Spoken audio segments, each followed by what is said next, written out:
இந்த ஹெல்த்தியான ரெசிபி பண்ணுறதுக்காக நான் வந்து ஒரு பவுல் பயறு சிறுபயறு எடுத்துருக்கிறேன். அதே மாதிரி ஒரு பவுலில் ராகி எடுத்துருக்கிறேன். ஓகே, இது ரெண்டும் ஈக்குவலாக எடுத்துக்கோங்க. நீங்கள் ஏது பவுலுக்கு எடுத்தாலும் பிரச்சனை இல்லை, ஈக்குவலாக எடுத்துக்கோங்க. இது வந்து நம்ம ஊற வைக்கணும். நான் வந்து ஓவர் நைட் ஊற வைக்க போகிறேன். அதுக்கப்புறம் காலையில் அரைச்சி நாம் வந்து பிரேக்ஃபாஸ்ட்டுக்காக தோசை பண்ண போகிறேன். ஓகே, அப்போ இது வந்து நாம் இது தண்ணியில் ஊற வச்சிடலாம். நல்லா வாஷ் பண்ணிட்டு தான் ஊற வைக்கணும். இது வந்து நம்ம ஒரு பாத்திரத்தில் சேர்த்துடலாம். க்ளீன் பண்ணிட்டு தான் இதை நம்ம தண்ணியில் ஊற வைக்கணும். தூசியெல்லாம் இருந்தால் அதெல்லாம் மாற்றிடுங்க.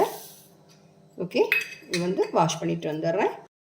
பாருங்கள், நல்லா வாஷ் பண்ணிவிட்டேன். 4-5 வாட்டி வாஷ் பண்ணிவிட்டு நிறைய தண்ணி விட்டு வச்சுருக்கிறேன். இருக்கட்டும்.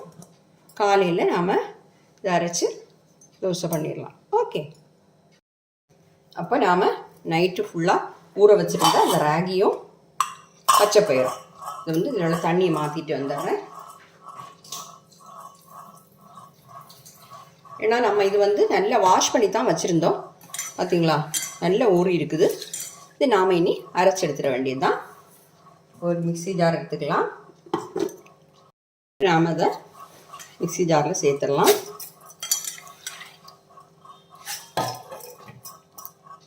நான் வந்து இந்த மிக்ஸி ஜாரில் சேர்த்துட்டேன். நாம் இது கூட ஒரு பச்சை மிளகா சேர்த்துடலாம். பச்சை மிளகா இல்லைன்னா காஞ்ச மிளகா கூட சேர்த்துக்கலாம், ஒன்றும் பிரச்சனை இல்லை. கொஞ்சமாக கறிவேப்பிலை, ஒரு சின்ன பீஸு இஞ்சியை கட் பண்ணி சேர்த்துக்கலாம். பாருங்கள், இதை கட் பண்ணி இப்படி சேர்த்துடலாம். இது கூட வந்து ஒரு 1/4 டீஸ்பூன் சீரகம். எதுவுமே நிறைய சேர்த்துடாதீங்க. அப்புறம் வந்து ஒரு 4-5 சின்ன வெங்காயம், ஒரு பல் பூண்டு. இது சின்ன பல்லான 2 போட்டிருக்கிறேன். 1 போதும், பெருசுன்னா 4-5 சின்ன வெங்காயம். கொஞ்சமாக தண்ணி சேர்த்து நீட்டாக அரைச்சிட்டு வந்துடலாம். கொஞ்சமாக தண்ணி சேர்த்து அரைச்சிக்கலாம். தண்ணி பார்த்து சேர்த்துக்கோங்க. இது ஏற்கனவே இதில் கொஞ்சம் தண்ணி இருக்குது. அரைச்சிட்டு வந்துடுறேன்.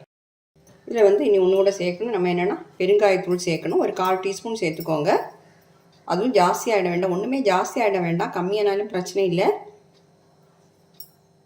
ஒரு 1/4 டீஸ்பூன் சேர்த்துக்கோங்க. அது கூட வேணால் உப்பு சேர்த்துடலாம். உப்பு தேவைப்பட்டால் அப்புறமா போட்டுக்கலாம். கொஞ்சமாக சேர்க்குறேன். அரைச்சிடலாம். நான் அரைச்சி எடுத்துட்டேன். பாருங்க, இதை வந்து ஒரு பவுலுக்கு மாற்றிடலாம்.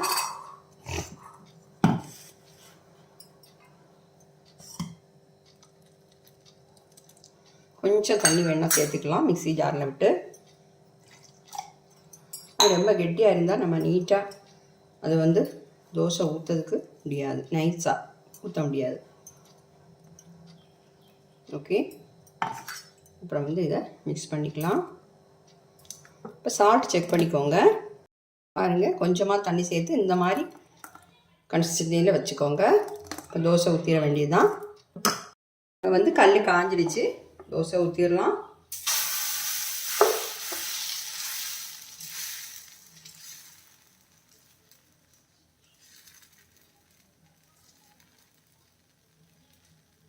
பாருங்க, இப்படி நைஸாக படுத்த முடியும்.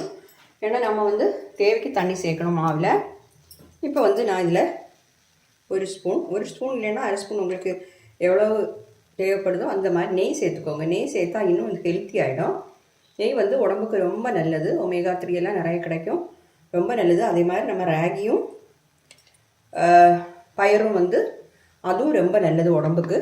அதனால் இந்த மாதிரி பண்ணுங்கள். நீங்கள் குழந்தைகளுக்கு கொடுக்குறதா இருந்தால் இதுக்குள்ளே கொஞ்சம் சீஸை போட்டுட்டு நீங்கள் வந்து ஃபோல்ட் பண்ணி, அதாவது மடித்து கொடுக்கலாம். அது விரும்பி சாப்பிடுவாங்க குழந்தைங்க. அந்த மாதிரி பண்ணலாம்.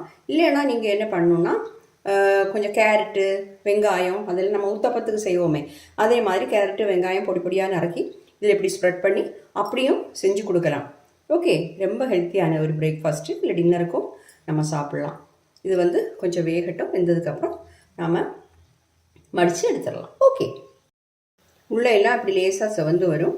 அந்த டைமில் நம்ம திருப்பி போட்டு எடுத்துட வேண்டியது தான். ஓகே, பாருங்கள், சைடெல்லாம் இப்படி இதாகி நம்ம தோசை வந்துடுச்சு. நம்ம திருப்பி போட்டு எடுத்துட வேண்டியது. இல்லை மடிச்சும் எடுக்கலாம், இல்லை நம்ம திருப்பி போட்டு எடுக்கலாம். எப்படி வேணால் உங்கள் விருப்பம் தான். ஓகே, இப்படி மடித்து 2ஆக மடித்தும் எடுத்துக்கலாம். பாருங்கள், நல்லா கிறிஸ்பியாக இருக்குது நம்ம தோசை. இப்போ நான் வந்து எடுத்துடுறேன். ஒன்று கூட நான் இந்த மாதிரி எடுத்துடுறேன். நைஸாக பரட்டிக்கோங்க, அப்போ நல்ல டேஸ்ட்டாக இருக்கும்.